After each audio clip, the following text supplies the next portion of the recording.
ni lu jaar yoon la ay kumba am nday kumba amul nday favoriser ko moom bàyyi ñeneen ñi nga xamante ni ñoom ay député lañ te ñoom ñëpp ñu daal di mën a defandoo même liggéey bi war a ñëw ci assemblée nationale teg leen ci ay conditions yu baax day daal di nekk loo xam te lu yel la waaye bu ko ñenn ñi nangoo jàpp ne dafa nekk loo xam te lu war la lu rafet la privilège yooyu noonu ñu leen daal di accordé ñeneen ñi nanguwuñ ko surtout li nga xamante ne moom moo di opinion publique bi ñeneen ñu bari ñuy daal di wax moment bi nga xamante ne nii nekk nañ ci phase boo xamante ne métti na fi nga xamante ne moom moo di Sénégal surtout li jëm ci wàllu dépense yooyu ñoom ñuy wax ne dañuy daal di rationaliser li nga xamante ni moom moo di les dépenses de l'État tey ñuy daal di offrir ay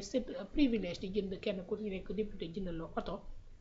ak li nga xamante ni moom moo daal di accompagner oto bi yëpp donc loolu bu ñu ko daal di defee nekk na loo xamante ni nii dafay xaw a contradictoire ak fi nga xamante ni fa lañ daal di taxaw positionné fa rawaan ni dañuy rationaliser li nga xamante ni moom moo di les dépenses certaines personnes ñoom la ñu daal di xalaatee li nga xamante ni moom moo di li le président de l'Assemblée nationale El Malick Ndiaye décidé defal ko ñi nga xamante ni moom moo di député yi. waaw bon c'est une question boo xamante ni ça interpelle bon fan yëf nag gars yi ñu ngi ciy waxtaan wax dëgg fa yàlla donc en fait y a plusieurs observations nag yu ma ci am premièrement mooy vraiment encore une fois damay conforté wu ci l'idée bi may wax à chaque fois ne réew mi nag c'est-à-dire la mentalité des Sénégalais a changé xam nga dans quel sens mooy que ni lu ma bañaloon kële démb du ma ko nangul ñii tey c'est-à-dire dañ doon reprocher à l'ancien régime maanaam seen dundu extravagant xam nga donc di dund ci luxe boo xamante ne alors que réew mi mi ngi metti lool ñu bañal leen ko ci anam yëpp tey boo xoolee reddition des comptes bi li tax gars yi duñ ko pardonner loolu bokk na ci donc muy effectivement benn démarche bu cohérente bu logique boo xamante ni ñii fi nekk tey ak ñi ànd ak ñoom ñëpp ñi ngi dox ci loolu mooy que ni dañoo wax ne dañuy def dañuy takk suñuy biir takk suñuy ndigg ngir mën a jooyante li nga xamante ne mooy jafe-jafe yi nekk ci réew mi donc on veut pas de bling bling on veut pas d'extravagance donc ça muy loo xamante ni da ngay jàngat foofu que ni bañuñu ko woon ci Macky Sall parce que Macky la ñu amaloon problème mais dañ ko doon bañ parce que c'est comme ça qu'on veut que notre état di dox. Ça c'est un. Deuxièmement, man dama jàpp ne dans la communication du président de l'Assemblée nationale dafa am peut-être faille. C'est un très bon communicant nag mais dama jàpp ne dafa am parce que loo gis rek ci en termes de communication encore une fois dama koy wax souvent dafa am ce qu'on appelle la perception ni waa ji di déggee léegi nag waa ji ni muy déggee c'est-à-dire yow miy communiquer yaa war a modeler ba waa ji dégg li nga bëgg mu dégg yow miy communiquer. Parce que waa ji mën ngaa wax ba daaneel mu comprendre autre chose donc su boobaa yow yaa war a recalibrer waat sa communication pour mu comprendre li nga bëgg a wax dëggantaan man j'ai pris le temps de regarder effectivement la vidéo bi nga xamante ne moom la El Malick di wax ci affaire oto yi mu wax ci waxaat ci ma dégluwaat ko donc xam nga état muy lu mu mënti doon c'est-à-dire nit bu la employé jël la pour nga liggéeyal ko c'est-à-dire balaa mu lay demander résultat ça dalay jox moyen c'est-à-dire l'employeur a l'obligation de moyen et l'employé a l'obligation de résultat léegi nag l'employeur dafa war a obliger son employé pour que mu indi ko résultat yi nga xamante ne moom la soxla mais exigence boobu mënoo ko jox tant que joxoo ko les moyens qu'il faut pour que mu mën a yegg ci résultat yooyu donc l'employeur a l'obligation de résultat et qui est l'employeur du député c'est le peuple sénégalais et les moyens du peuple sénégalais c'est les deniers publics donc ci deniers publics yooyu nga mën a jël pour jox ko les moyens matériels les moyens légaux les moyens professionnels pour que mu mën a def liggéeyam comme il se doit donc ci biir moyens yooyu nag dafa ci bokk moyen de transport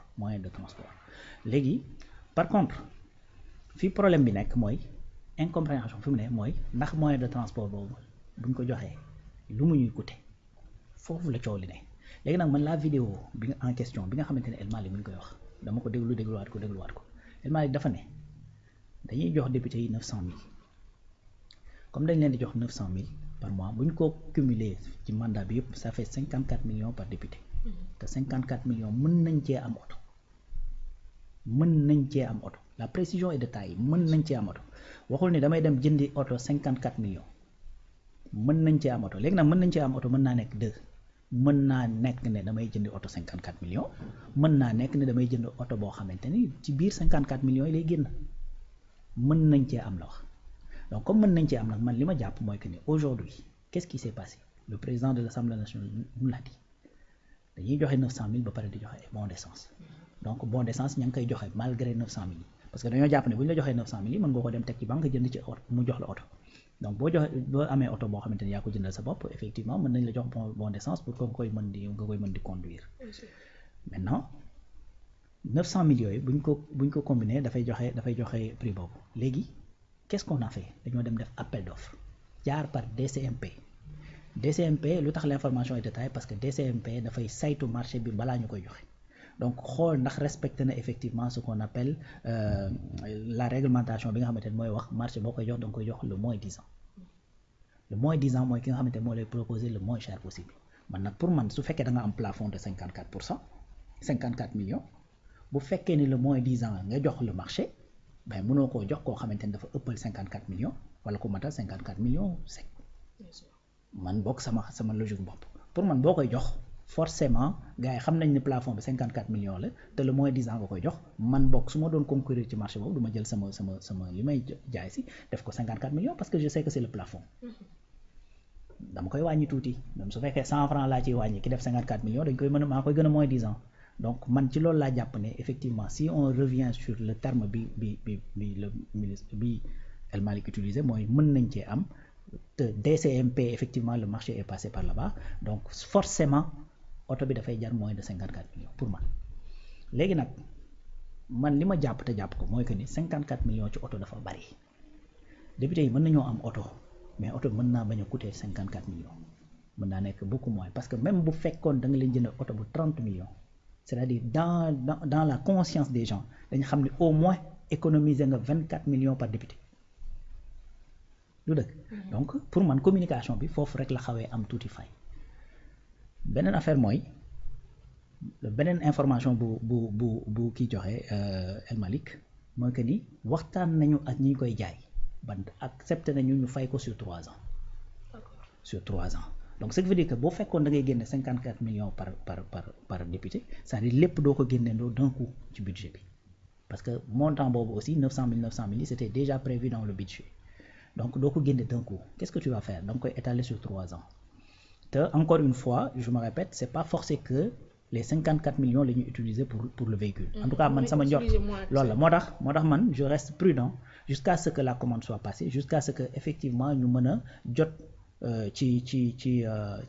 les contrats parce que comme transparence la ñu wax certainement dana génn ñu mën a xam ne oto bi lii la jar mais man jort naa ne du jar 54 millions parce que dafa ne mën nañ cee am te ki nga xamante ne mooy soumissionné du xam ne 54 millions laa yor comme budget mu indil ma effectivement une offre à 54 millions forcément dina ma proposer lu gën a moins loolu pour être concurrentiel n'est-ce pas beneen kii bi mooy maa ngi perdre le fil sax je parlais de 3 ans 3 ans yi nga xamante ne ci la ñuy fay léegi bu ñu fayee à partir de 3 ans ba mu jeex 3 ans waa ji am na oto bi après 5 ans état moo koy moom mais sauf que sur 3 ans lañ fay sur 3 ans donc sur les 2 ans qui restent 900 000 pendant 2 ans ça te fait 3 milliards 500 et quelques mais ça c'est des économies gis nga damay déglu waxtaan bi nii may fàttaliku y a une vidéo bu ñu defoon xaw naa yàgg je pense que c'était au mois de février ou et on parlait de ça voilà donc tey oto yi su fekkee dañ ko fay sur 3 ans donc tu as 2 ans yoo xamante ne dootoo joxe 900 000 bon d'essence rek ngay joxe bon d'essence bi nga xamante ne déjà yaa ngi ko doon joxe te en plus de tout ça une fois que régime kii bi jeex mandat bi jeex le député te rend le véhicule alors que 900 000 seen alalu bopp la woon c'est-à-dire 54 millions la ñu doon jël toog ci 54 millions yi bu ñu ko jëlee toog ci mënoon nga dem par exemple au niveau de la banque di ko fay benn 500 000 par mois mu jox la benn oto buy jaar 25 millions wala 30 millions en plus de ça tu as tes 24 millions que tu vas continuer à percevoir donc pour man foofu la ñu war a gën a réfléchir affaire oto bi mooy que ni l'employeur a l'obligation de moyens et su boobaa lay mën a wax employé bi tu as l'obligation de résultat bu ñu noppee ci loolu oto yi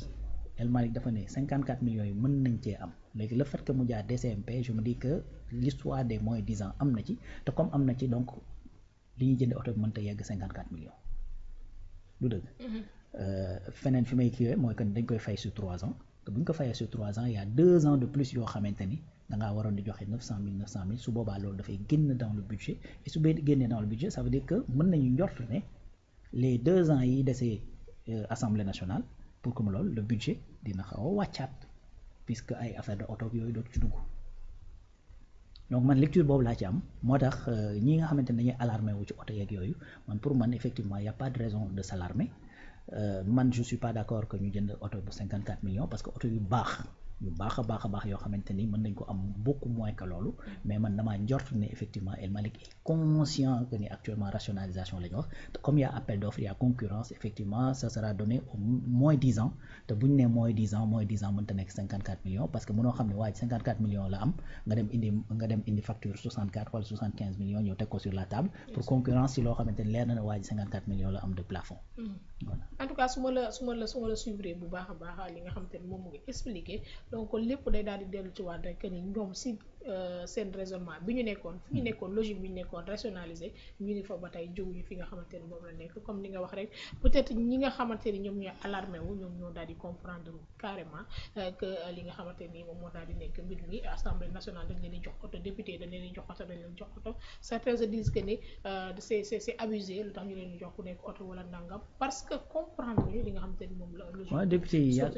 Ouais, député yàgg naa am oto bon ça c'est ma compréhension à moi donc man loolu laa ci jàppee c'est mon analyse à moi mais de toute façon sax El Malick va sortir aujourd'hui tey effectivement war def plateau certainement il va aborder la question donc dinañ ci am loo xamante ni dina gën a leer et tout ça mais quoi qu'il en soit man pour man El Malick mënta bokk ci li mu bokk bërki demoo Ndiaye rek le premier ministre Ousmane Sonko wax ne il a refusé d'acheter 30 véhicules ci primature bi que mu yëg loolu yëpp ba pare kii mais nag les deux administrations ne sont pas les mêmes primature effectivement ak assemblée nationale bokkul ce député également dañuy def le tour donc réew mi ku ne xam na ni tali yeeg mbedd yi demewul noonu xam nga suuf yi bari nañu voilà ñu ci ëpp dëkk ci région yi la ñuy jógee et tout ça te dañu war a dem foofu également pour saytu liggéey bekk yooyu donc mën nga leen jox oto man sama seul problème mooy que ni oto buy jar 54 millions pour man c'est trop quand même vu situation bi ñu nekk mën nañu am ay oto yoo xamante mën na leen a permettre ñu dem parce que oto tey bu fekkee da nga jënd oto 0 kilomètre fii nii ci réew mi 5 ans ci oto du dara donc bañ na ko ba fu mu toll nii limite d'âge bi actuellement c'est 8 ans da ngay gis oto bu dugg si boo xamante ni day dugg si Sénégal am 7 ans et quelques mois 7 ans 10 mois par exemple wala 7 ans 11 mois dugg ci réew mi daw fi ay at yu dul jeex xam nga donc mën nañu am ay oto yu baax a baax yoo xamante ni dañuy coûter moins que montant bi ñu jàpp ne moom la oto yi di coûter mais man encore une fois en âme et conscience du moins li ma gëm te gëm ko moo que ni 54 millions El Malick du ko jëndee oto léegi nag li tax fi may appuyé wu pour wax loolu mooy li mu wax ne DCMP da ciy dugg dañoo def appel d'offre te appel d'offre moom mooy 10 ans bi lañ koy jox bu fekkee ne jaare nañ ko fañ ko war a jaarale lépp loolu daf ma cee conforté beneen affaire itam dafa ne 54 millions mën nañ cee am oto donc newul ne 54 millions yi dama koy dem jëndee ji oto donc mën nañ cee am nag mooy que ne mën naa ci jënd oto 54 millions certes mais mën naa ci jënd oto bu gën a ndaw yow boo yoroon sa 100 000 francs jëm ci loolu marché ba ñun la 100 000 francs yi mën nga cee am par exemple benn xar boo ñëwee doo ñëw rek ne 100 000 francs yaa ngi ne jox ma xar ma dem da ngay ñëw jéem a xool ndax di nga ci am xaru 80 000 boo demee dem nag ba mu sës ba mu leer na mënatul am nga si daal di génne say 100 000 teg sur la table mais boo demee yóbbu sa benn budget effectivement di dem di jënd benn affaire du forcément da ngay ñëw rek jël budget bi sàmm ko voilà donc dans ce sens-là man pour man y a pas à s'alarmer outre mesure parce que de toute façon oto moom c'est pas forcément un luxe c'est un moyen nécessité voilà pour nit ki mën di liggéey di def li nga xamante ni moom moo di waram ay ca li ñu des ci waxtu daanaka bariwul su ma juumulee ñetti simili lay doon waaye dañ ci daal di def benn